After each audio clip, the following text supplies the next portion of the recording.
forgotten man, the invisible man, Dee Ford.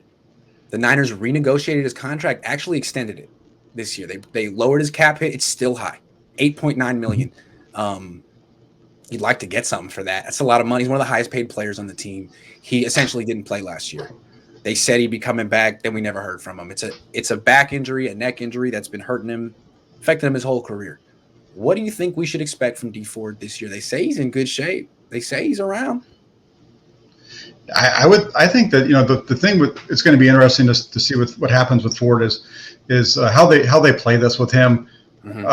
I don't think we're going to see him on the field early in the season. Mm-hmm. I think they're going to have to come up with some way to kind of get him onto the roster and kind of hide him there, because I think there's a deal this year where if you have a guy that's on your team and you release him and bring him back or something like that, you can actually carry 2 extra guys. Mm-hmm. I think you can actually carry 55, but there's some roster moves that need to play into being able to add those 2 extra players. And if they can do that with Ford, that'd be great. If they can somehow carry him on the 55 man, like get him as an extra guy on their roster at 54, 55 and carry him through to the second half of the season. I think that's really what you're hoping, is so that he can get out there and play for you over the last 6 weeks of the season, maybe, to help you kind of down the stretch. That sounds good. Save him for the last 6 weeks of the season. Never practice him again, and see what he's got. I mean, if he hurts his back and hurts his neck and has to retire, okay. I mean, yeah, that's what he's got to do. So that makes sense. Sit him for the first 10 weeks. Yeah, I don't know what else. I think anything you get from Dee Ford is just got to be looked at as a bonus. I don't think you can go into the season with the expectation that you're going to get anything from him. Right. I think the way that his contract was built is because they were going to owe him all that money if they cut him anyway. So they just made it so that they gave him the money and kind of split it up over a couple of years so that it helped them out with their salary cap number for this year. So.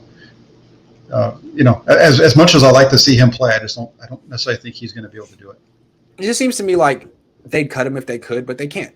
And the best they could do was reduce his salary this year down to 8.9. His cap number was way higher, but in doing so, they had to extend the year on his deal. I think it's voidable, and they had to, this 8.9 million is fully guaranteed. So, what's the point of cutting him? I mean, you got to give him 8.9 million. And you might as well throw him out in the field at some point. The question is when. You could do it week 1, but maybe that's what they did last year. It didn't work. I like the idea. Save it till the second half of the season. Save it till the playoffs. They may not make the playoffs, but I guess the longer you wait, the better. And it's just Jed York's problem that he has to keep cutting game checks for the guy to stand there. But that's Jed's problem. Yeah, if they can, the one I always keep going back to is Charles Haley. I think it was 98 when the 49ers brought him back out of mothballs at the end of the season, and signed him for the playoff game against the Packers. Yeah. Right. That's kind of the role, but because he's on the roster, they've got to figure out some way of carrying him, because I know they can put him on injured reserve to be brought back at some point or whatever. It'll just be interesting to see. I don't know all the rules around it, but I know that there's a way that you can get 2 extra guys on your roster. Hold on. I'm putting one more extra topic on. I'm getting all the ideas are coming to me now. Hold on. That's all right. We have a lot of experience coming up with blog topics in the off season. Jack and I have been doing this since blogs were the thing, kids. You don't know about blogs, but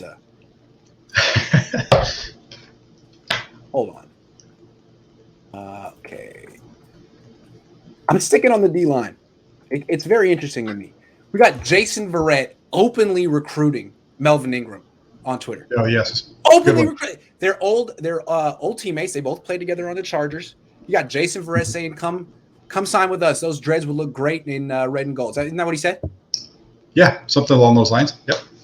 Well, that's interesting, because the Niners certainly don't have the cap space for him, but they can make it. They can create it. Right. At this point, I don't think they have the numbers, but they're going to have to. If only they had some way they could create $23 million in cap space, to bring that guy in, that'd be nice.